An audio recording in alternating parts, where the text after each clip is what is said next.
Early do. Welcome back to another episode of the LFGRX podcast. Today, really super excited to welcome Simon from Blackbox, and first European-based affiliate Microgym, and a dear friend of the last couple of years. So super excited you're here, man. Welcome. Thank you. Happy to be here. Yeah, awesome. All right. So like we do with everyone that joins the podcast, we dive into your history. Dude, if you could break down a little bit what your home gym history, your journey looked like, and where that's taken you. Awesome. I'm Simon. I'm 28. I'm from Mannheim, Germany, and my home gym journey basically started during COVID, or when COVID first hit.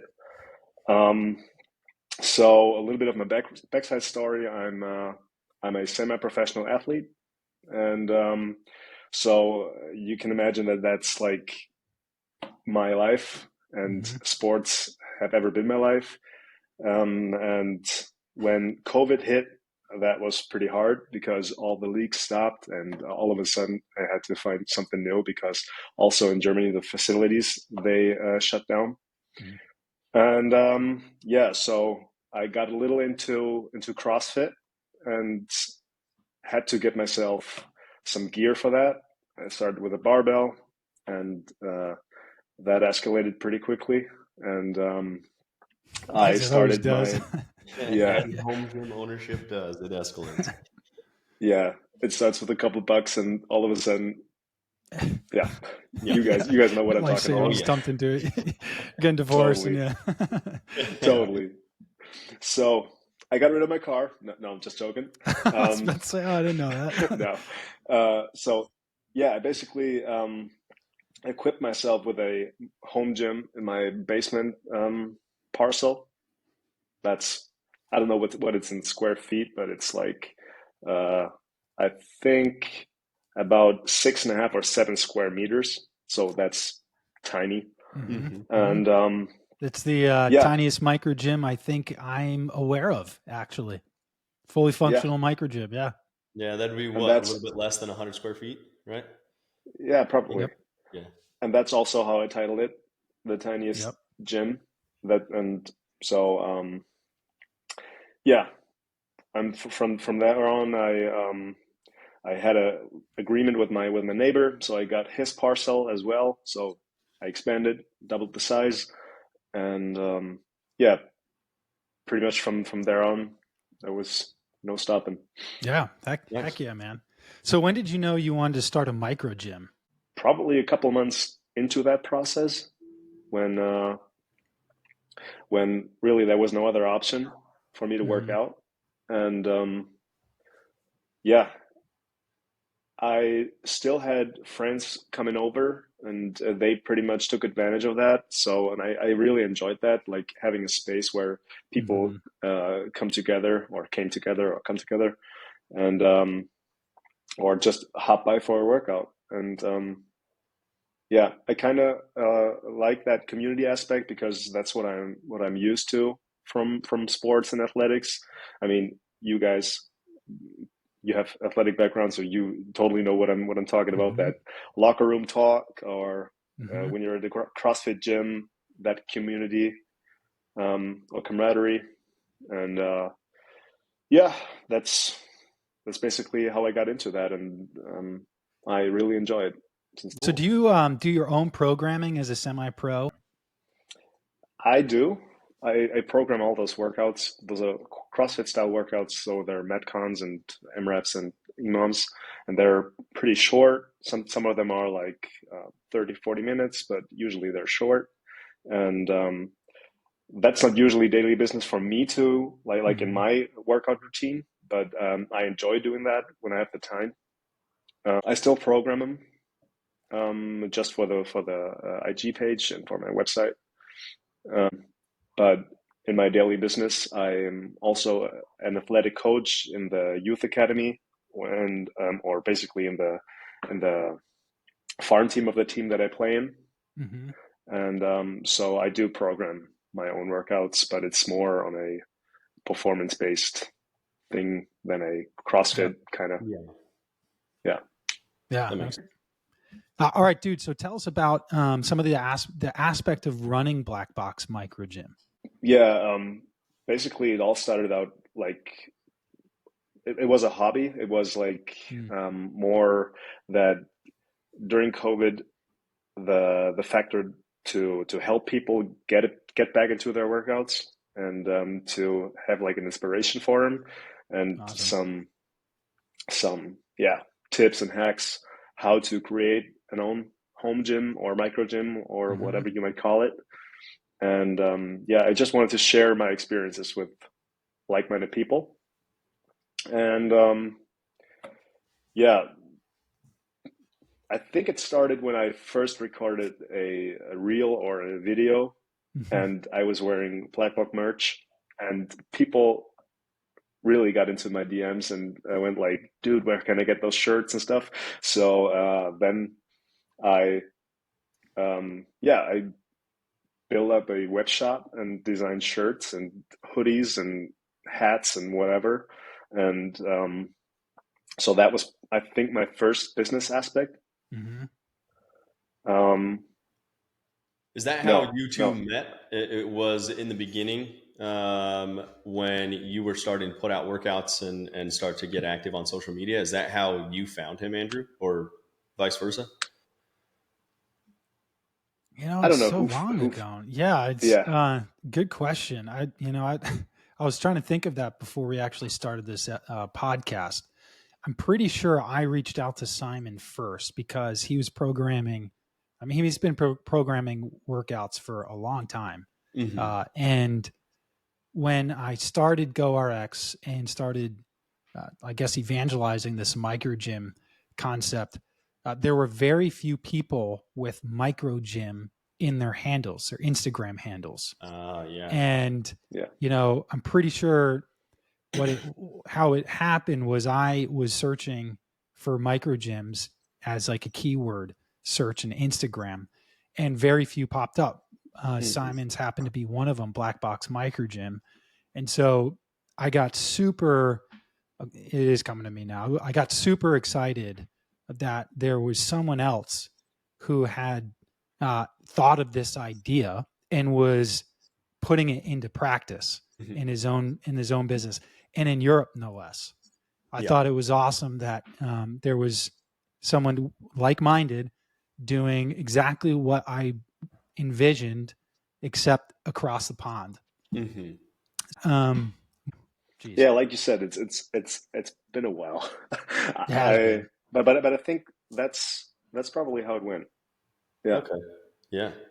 My other So but that question, was going back to kind of the beginning of this conversation and everything. When you say you're an athlete and you're competing and stuff like that, is that what sport are you competing in? so some might know the European sport of team handball. Okay. It's an Olympic sport, so that's I think Mm-hmm. the only moment where you can watch it on on ESPN or so. So Okay. yeah, but it's not like the handball like the squash with the hands like the ones in the Hmm. US. It's basically a mixture of basketball, football, and soccer. Okay. So you play it on goals. It's inside, and it's really physical, and it's big in Europe. Very cool. Yeah. Okay. Very cool. I'll So have to look it up. I feel as though I can remember watching that when the last Olympics was going on, but I'll have to look it up and try to familiarize myself with it. yeah, I can remember a tweet of LeBron James like it said something like what the hell is this? It's awesome. Yeah, I'll Yeah, have to find that. Yeah. That's fun. Yeah, it's kind of like Cool. the, Thanks the for the answering that. pickleball movement in the U.S. right now. Yeah, Absolutely it's blowing going up. nuts. Professional athletes are yeah. It buying is. teams these days. Yeah. Are you familiar with pickleball at all? Yeah. Yeah, When I it's a was in lot the of US fun. for My mom loves the it. last time, yeah, when I visited my mom in Phoenix in June, she's all over pickleball and her Yeah, husband. yeah, So yeah. yeah, Nice. Since you kind of started with COVID and everything, you didn't get a chance to really see how COVID could have affected the business that way, but you're just kind of ramping up from the start of COVID. What have you noticed kind of recently over the last maybe year and a half as the world has opened back up from the kind of pandemic era policy to a more open policy? Have you noticed any differences there? Have you seen retention with clients or with people with interest, or have you seen that start to falter at all? Well, I mean, during the time of COVID, I don't know, it stretched out to two years, I would say, 1.5 years probably, until it totally recovered. People were built, or this home gym community really built up. It exploded, Yeah. and I really, and in terms of business, I really felt that, and people corresponded a lot, and yeah, I got a lot of feedback in that time that might like turn down a little bit, but I think the community is still there and it's stronger than before COVID. But I mean, of course, you have the effect of people going back to commercial gyms, and yeah, or some people that didn't invest that much in their own home gym. So I mean, you can really see like a movement back to how it was before, but not as much. So Yeah, it makes sense. yeah. Makes sense. I think we've seen that a little bit as well. I think that the growth during COVID and during that kind of pandemic era policy timeframe, you saw that growth explode, and now it's just kind of getting back to where it was growing prior to COVID, where you were seeing an increase in interest, and you were seeing an increase in the number of gyms and number of dollars being spent on gym equipment for home. Um, and now we're kind of back to that same growth pattern, whereas before it was exploding, you know, a forced Yeah. explosion basically from COVID era policy. Yeah, but the big difference that I see is, I mean, you have so many manufacturers of equipment that really specialize on that. I mean, of course, everyone knows the Peloton bike, but Yeah. and that kind of yeah Yeah. collapsed. But I mean, basically, if you just look at Rogue or um, other companies like Rogue, like in Germany, they came out of nowhere. Like we have a lot of German um, fitness equipment companies now that weren't there before. Hmm. Everything here was basically Eleco and yeah, some small businesses, but now there are so much more, and the CrossFit community really yeah gave all those companies a boost. Yeah. Is That's the home gym community pretty large in Germany? I don't think so. I don't think it's as large as in the US, because that's a European problem in general. The space. Usually, you live in flats, you live in small apartments, or even the houses are a lot smaller. So people here usually don't have a two car garage. That's like something exotic. So I think the lack of space is probably the biggest reason why people here are not having home gyms as much. Mhm. But I mean, you can still see that a lot of people that like kind of enjoyed the benefit of having everything at home, and those people don't want to go back to commercial gyms. They really build up home gyms in their homes, and so I would say it COVID really boosted that, but I wouldn't say it's as big as in the US. Yeah, that makes sense. One of the things that we're seeing and pretty excited about is the growth of private gym experiences in the US, both commercial and in our model in home gyms or micro gyms. Um, I'm curious, have you seen that also in Europe or Germany specifically? Is there an increase in demand in private workout experiences? Yeah, totally. That's awesome. Yeah. And what solutions are available for people in your communities?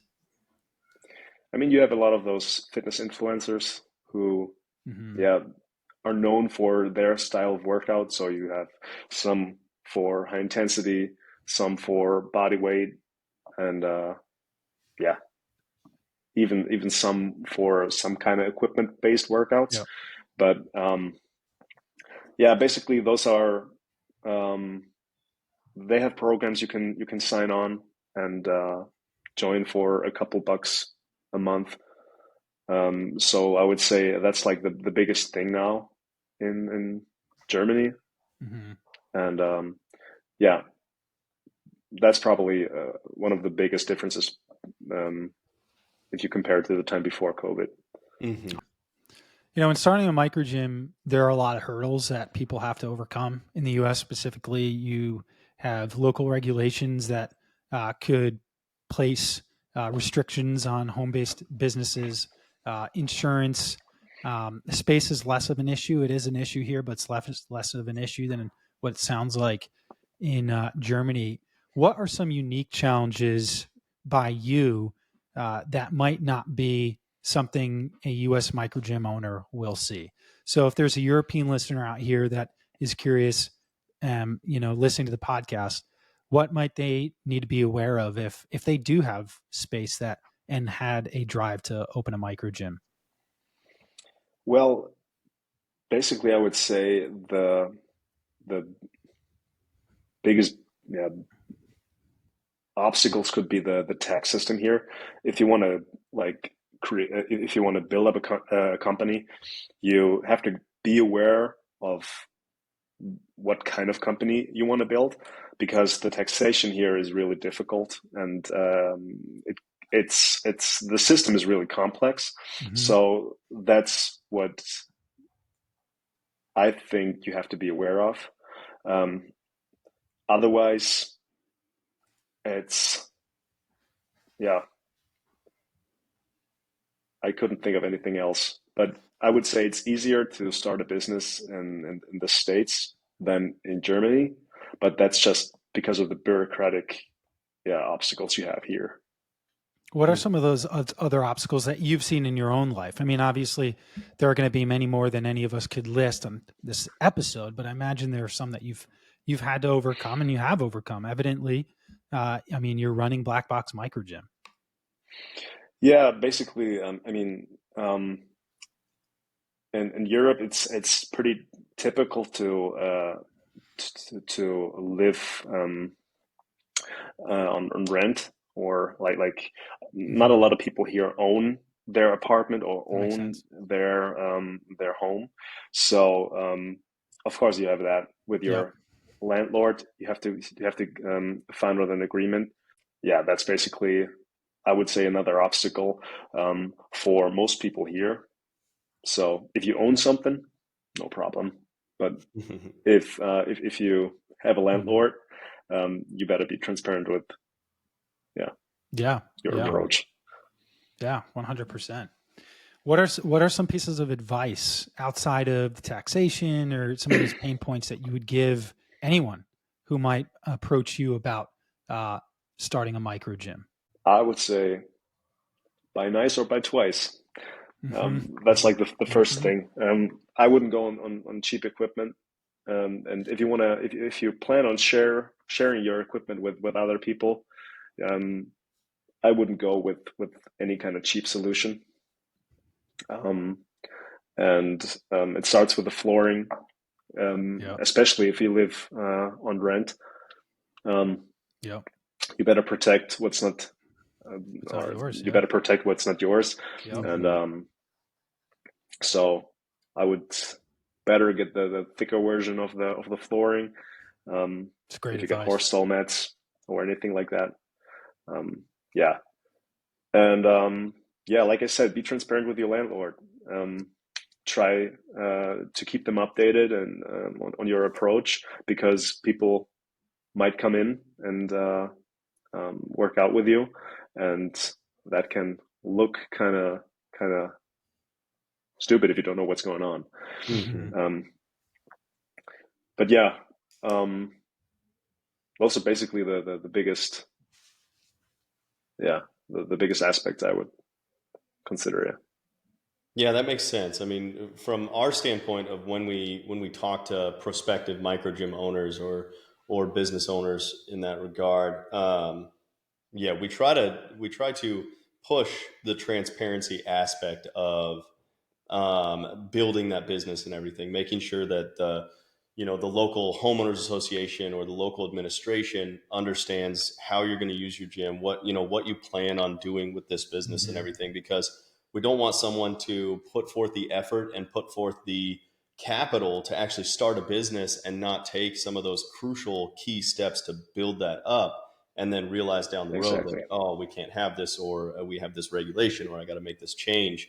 And then it causes your goals with that business, or it causes your outcome with that business to falter. Yeah. And so, yeah, being transparent in the beginning is just it's gonna build you a more solid foundation to grow that business on. 100%. Even Totally. with your neighbors, right? I mean, Mhm. uh, one of the things I think a microgym is uniquely positioned to do is create harmony in a neighborhood, and it starts with talking to your neighbor about Yeah. your intent and understanding their concerns and taking that into account as you build out your business, your model, your plan, etc. And there's so much to consider when it comes to communicating with transparency and all the different stakeholders in your micro gym, including your spouse, significant other, and family. What does it look like to have a guest at your home during breakfast and dinner, right? Like, do you want that? So how do you Yeah. take that into account when building your hours, right? Maybe you don't want someone dropping in 24/7. So putting structure around your offerings that way. And especially when you live in a crammed up space, Mm-hmm. like an apartment complex, you have so many people on such a small space. I mean, you have to get along with those people. So I think you should, when you consider about the opening hours and stuff like you said, you don't want to have people coming in 24/7. You should really consider how loud is it going to be, Mm-hmm. and at what times is that going to be appropriate. And yeah, I mean, I have the luxurious situation that the basement that my gym is in is pretty much soundproof. So Mm. I could go down there at 2 a.m. and blast the music and throw down barbells, and nobody would care. So That's awesome. that's an awesome Awesome. aspect of Yeah. my gym. But yeah, I mean, if you plan on creating a gym in your garage and you have the neighbor next door, like right next to it, you should probably consider your opening hours Mhm. based on that.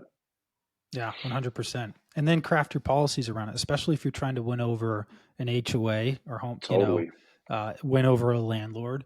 These are the tactics that we talk to people about when strategizing on how to overcome these hurdles. Is like, okay, so what does a policy look like around your opening hours, your cancellation fees, your noise levels, and how do you craft that in a way that gives confidence to the people that have a stake in your business, maybe not a financial stake, but in other ways that we've obviously been discussing. So, dude, we got to wrap up here soon. But could you share with us how people can find you on social, website, etc.? Totally. You can find me on Instagram. That's probably my main social media. Find me at blackbox.microgym. And of course, you can always find my website at blackbox-microgym.com. And yeah, Hell yeah, dude! Thanks for coming, man. Thanks for sharing your experiences, your story with us, bro. I'm super excited to have you on the platform to see where you're taking, your business and your athletic endeavors. It's a pleasure to be connected, and I'm excited to see what we can make happen. thank you. Thank you for having me. Yeah, man, for Yeah, sure. happy to have you. It was good seeing you again, Simon. It was good seeing you Yeah, again. good to see you guys. Um, Always good to see you guys. yeah, yeah. And if you enjoy this episode or anything like that, remember, for the folks listening to the LFGRX podcast, remember to like, subscribe, share it with people. Try to get the word out, because we are trying to build this community. We want to get the word of the microgym concept into as many ears as possible. And so, yeah, if you enjoyed listening to this and hearing some of these insights and everything, please don't forget to like, subscribe, rate, review, and share across whatever platform you're on.